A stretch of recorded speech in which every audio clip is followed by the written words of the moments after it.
Robot सास। शहर में रिश्तों की कमी और अपनों के प्यार की कमी लगभग हर घर में है। किसी को अकेलापन अच्छा लगता है तो किसी को ये काटने दौड़ता है। देखो राधा, तुम भले ही गांव की हो, लेकिन यहाँ शहर में सभी को साथ लाकर रखना पॉसिबल नहीं है। हाँ, लेकिन प्लीज किसी को तो बोलो हम लोगों के साथ रहें। तुम सारा दिन ऑफिस और मैं घर पर पकती रहती हूँ। अरे तो किसी सहेली को बुला लिया करो, बातें कर लिया करो। किसको बुलाऊं? कब तक बुलाऊं? तुम सासू माँ को बोलो ना आकर यहाँ रहे। ठीक है, बात करता हूँ मैं उससे। रवि ऑफिस चला जाता है और अपने दोस्त से कहता है, यार बीवी ने माँ को शहर बुलाने की जिद कर रखी है। अब सोच रहा हूँ कि ऑफिस से दूर जाकर कहीं कोई घर ले लो किराए में। अब 2 कमरे का मकान तो पास में महंगा ही पड़ेगा ना। पर यार गांव की लड़कियों को शहर शादी करके लाओ तो यही दिक्कत होती है। वो लोग समझ ही नहीं पाती कि शहर की जिंदगी कितनी मुश्किल है। सबकी अपनी अपनी परेशानी है। अब मेरी वाली को देख लो, वहाँ के ऑपरेशन के लिए 2 हफ्तों के लिए लेकर आया था। बीवी ने तो इतना हंगामा किया कि माँ को 1 हफ्ते में ही वापस भेजना पड़ गया। सोच रहा हूँ कि माँ को फोन करूँ और कहूँ कि आ जाओ। क्या पता सास की चिक चिक सुनकर वो भी माँ को गांव भेज दे। आखिर औरतें तो औरतें ही होती है ना। किसे सास के साथ रहना पसंद होगा। बात आई गई हो जाती है। राधा रवि के पीछे एक बार फिर पड़ जाती है। वो 210 वाली है ना? हाँ, क्यों, क्या हो गया उसे? उसकी सास कलाने वाली है। बड़ी खुश थी कि वो अब दिन भर बच्चे को सास के पास रखकर घुमा फिरा करेगी। लेकिन हमारी तो किस्मत ही फूटी है। हमारी सास कब आएगी कि ये सुख हम भी ले सके?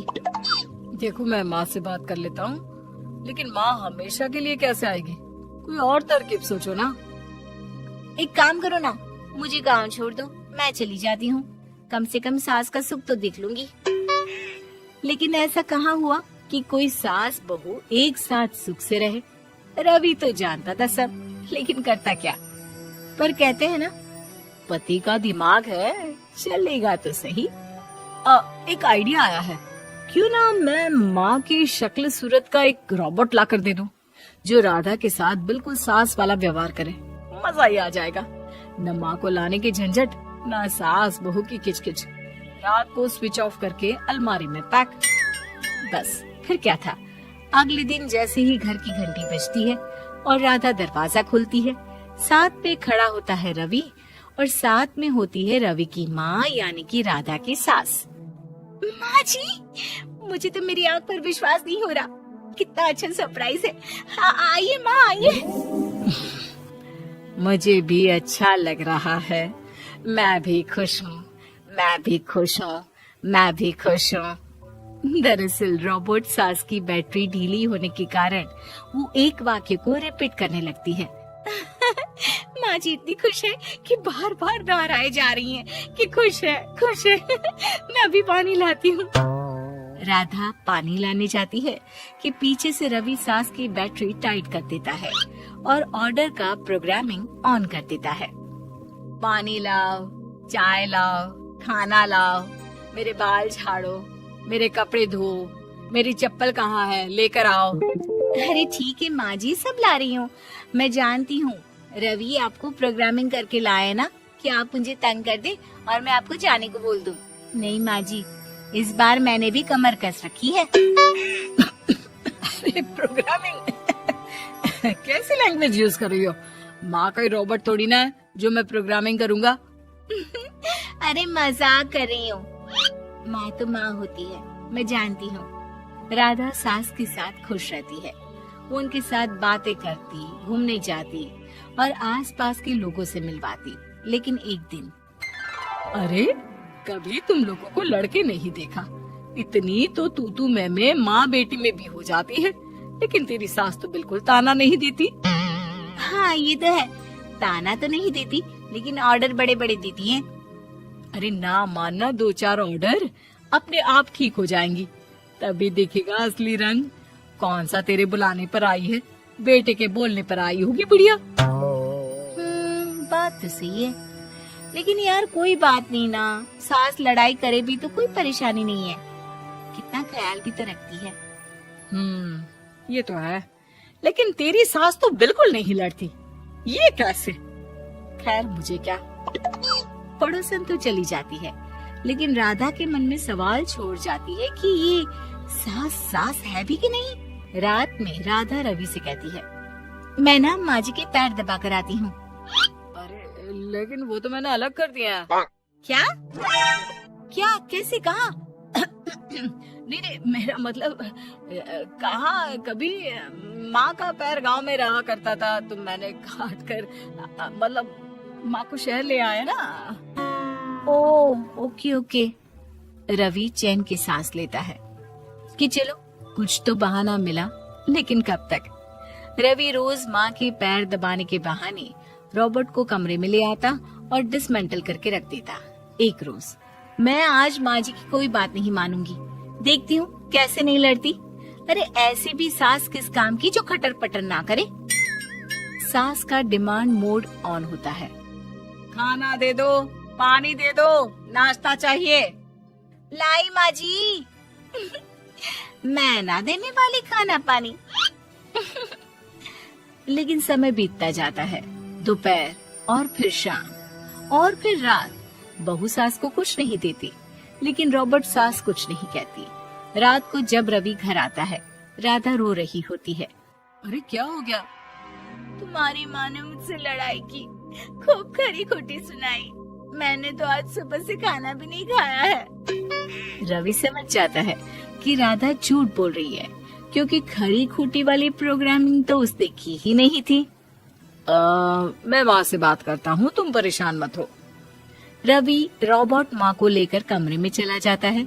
वो उसे डिसमेंटल करके रख ही रहा होता है कि राधा, चलकर देखती हूँ माँ जी कहीं रवि को मेरे खिलाफ भड़का तो नहीं रही है। वो जैसे ही कमरे के अंदर जाती है, डर जाती है। सास के पुर्जे पुर्जे अलग थे। रवि, ये क्या है? ये माँ रॉबर्ट थी, तुमने ऐसा क्यों किया रवि? कुछ नहीं राधा, मैंने जितना अपने दोस्तों से सुना था कि शादी के बाद वैसे तो सब ठीक रहता है, लेकिन जब माँ और बीवी लड़ते हैं तो पति का बुरा हाल कर देते हैं। और मैं ना सुकून से रहना चाहता था, बस इसलिए। रंग बदलने वाली बहू। सुजाता अपने बेटे की शादी की चिंता में एक मंदिर में जाती है और वहां जाकर पंडित जी से अपनी चिंता बताती है। पंडित जी, मेरे बेटे के लिए एक अच्छी लड़की मिल जाए, फिर मेरी जिंदगी सफल हो जाएगी। मुझे उसकी बहुत फिक्र लगी रहती है। इतने में ही उषा मंदिर में आती है। लंबे घने बाल, बड़ी बड़ी आंखें, माथे पर दुपट्टा डाले भगवान से प्रार्थना करती है। सुजाता उसे देखती ही रह जाती है। ये देखकर पंडित जी कहते हैं, अरे लीजिए, भगवान ने आपकी सुन ली, अब आपकी सारी चिंताएं दूर हो जाएगी। यह लड़की इस मंदिर में रोज आती है। अच्छा, आज ही मैं इसके घर जाकर इसका हाथ मांग लेती हूँ। सुजाता पंडित जी के साथ उषा के घर जाती है और विशाल और उषा का रिश्ता तय हो जाता है। उनकी शादी हो जाती है। सब कुछ बहुत मजे में चल रहा होता है। उषा की छवि एक आदर्श बहू के रूप में सबके सामने रहती है। सुबह जल्दी उठकर वो घर के सारे कामकाज निपटाकर मंदिर चली जाती और पूरा दिन साड़ी में एक बहुत अच्छी बहू की तरह बिताती। ये सब देखकर पड़ोस की औरतें सुजाता से जलने लगती है। ये सुजाता की किस्मत तो देखो, लगता है पिछले जन्म में इसने सोना दान किया होगा। एक हमारी किस्मत है, लगता है किसी को कोयला दिया होगा। हमारी बहुओं की जबान के आगे कैंची की धार भी कम पड़ती है। सुजाता दुनिया भर में उषा की तारीफ करती नहीं थकती और पहले से और भी ज्यादा इतरा कर चलने लगती है। एक रोज सुजाता अपनी पड़ोसन संगीता के यहाँ जाती है और उसकी बहू को देखकर कहती है, ये तेरी बहू कैसी है, ना रूप की ना रंग की, फिर भी कोई काम नहीं करती। और एक मेरी बहू है जो इतनी सुंदर है कि सुंदर सा चांद भी उसके आगे फीका पड़ जाए, और काम तो हवा की तरह करती है। तेरे जैसी बहू तो भगवान दुश्मनों को भी ना दे, भाग्य फूटे हैं तेरे। अरे क्या करूं, अब तो मुझे इसकी आदत हो गई है। कच्चा पक्का जो खिला दे वो खा लेती हूँ। सुजाता अपने घर चली जाती है, लेकिन सुजाता के तानों से संगीता को अंदर ही अंदर गुस्सा आने लगता है और वो सोचती है, सुंदर बहू आ गई तो बड़ा घमंड आ गया इसे। भगवान करे वो भाग जाए, तब जाके इसके मुंह पर कालिक लगेगी। एक रोज संगीता अपनी बहन के घर उसकी बेटी की शादी में जाती है। वहां पहुंचकर वो देखती है कि उषा छोटे छोटे कपड़ों में उनके यहाँ बैचलर पार्टी कर रही है। ये देखकर उसके होश उड़ जाते हैं। कहीं मेरी आंखें धोखा तो नहीं खा रही है?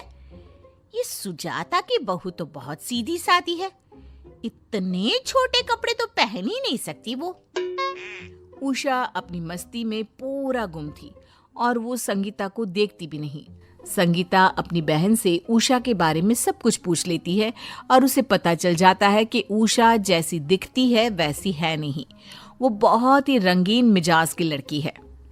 अच्छा, मतलब ये अपने भोले भाले रूप से सबको चकमा दे रही है। अब आएगा मजा जब सुजाता को इसके असली रूप के बारे में पता चलेगा। तब हम लेंगे सुजाता के मजे। उषा पूरी शादी में एक मॉडर्न लड़की की तरह घूमती है। सबकी नजरें उस पर रहती है।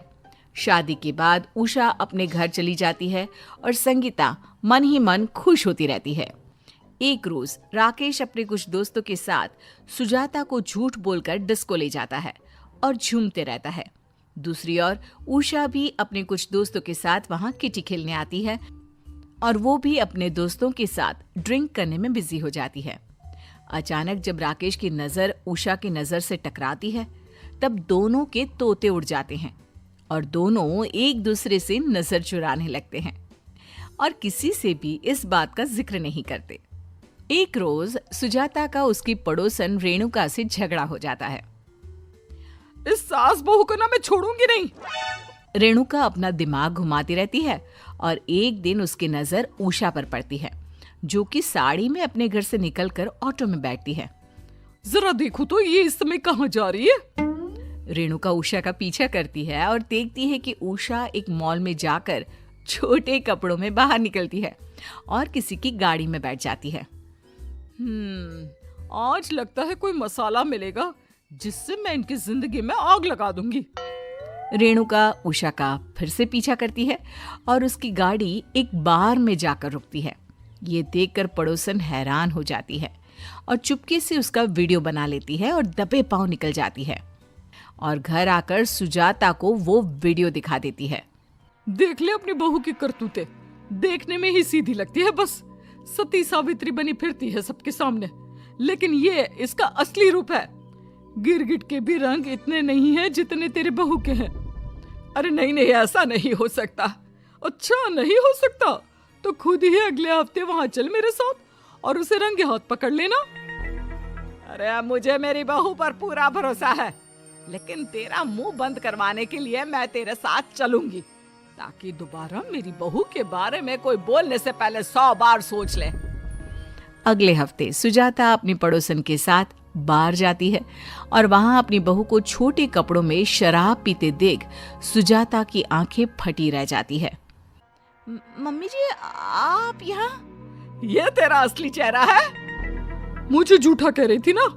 देख लिया ना सुजाता, अपनी बहू को इतना सर पर चढ़ाने का नतीजा। गुस्से में सुजाता उषा को एक तमाचा लगाती है। उषा सुजाता से माफी मांगने लगती है। मम्मी जी, मुझे माफ कर दीजिए, ये आजकल सभी लोग करते हैं। मुझे लगा अगर मैं सबसे छुपा कर करूंगी तो आपको दुख नहीं होगा और मेरे मन का भी पूरा हो जाएगा।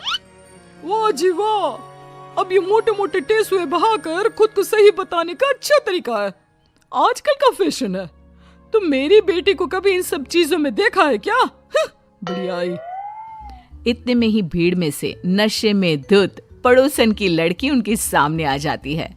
तब सुजाता रेणुका से कहती है, जब खुद के घर शीशे के हो ना, तो दूसरों के घरों पर पत्थर नहीं मारा करते रेणुका। तुमने अपनी जलन से उषा की बदनामी के लिए मुझे यहाँ आने पर मजबूर किया। मेरी तो फिर भी बहू ने ऐसा किया, लेकिन तुम क्या कहोगी? रेणुका, तुम्हारी तो बेटी ने ही तुम्हारी नाक कटवा दी। उषा को मैं अपने रंग में ढाल भी लूंगी और उसके सभी रंग वो आज यहीं छोड़ कर आएगी। पड़ोसन शर्मिंदा हो जाती है। सुजाता उषा को घर ले जाकर बहुत समझाती है और बाद में उसे अपने रंग में ढाल लेती है।